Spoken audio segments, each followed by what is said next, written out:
হবে, বাসন্তী পোলাও, সেই জন্য ঘিয়ের মধ্যে সামান্য গোটা গরম মশলা ফোড়ন দিয়েছি। এখন চালটা দিচ্ছি, তেজপাতা গোটা গরম মশলা ফোড়ন দিয়েছি, এখন চালটা দিচ্ছি।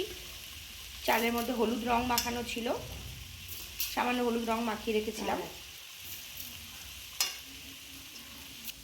আর সাথে মাংস হবে, মাংসটা ধুইয়ে ম্যারিনেট করে রাখা রয়েছে, আমি সামান্য ভিনিগার দিয়ে মিশিয়ে রেখেছি মাখিয়ে। মানে আলুটা ভাজা হচ্ছে,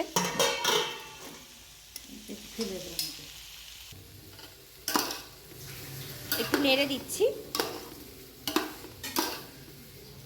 পোলাওতে জলের পরিমাপটাই আসল, যে পরিমাণ চাল নেওয়া হয় তার ডবল পরিমাণ জল দিলে মোটামুটি ভাতটা ঠিক থাকে, ভাতের চালটাও ঠিক থাকে। নুন দিলাম সামান্য, 1 কেজির বেশি চাল আছে, সেই জন্য 1.5 কেজি চাল আছে। কাজু কিশমিশ দেওয়া হচ্ছে, মটরশুঁটি দিচ্ছি। মটরশুঁটিটা দিলে কালারটা ভালো আসে, সেই জন্য মটরশুঁটি দিলাম।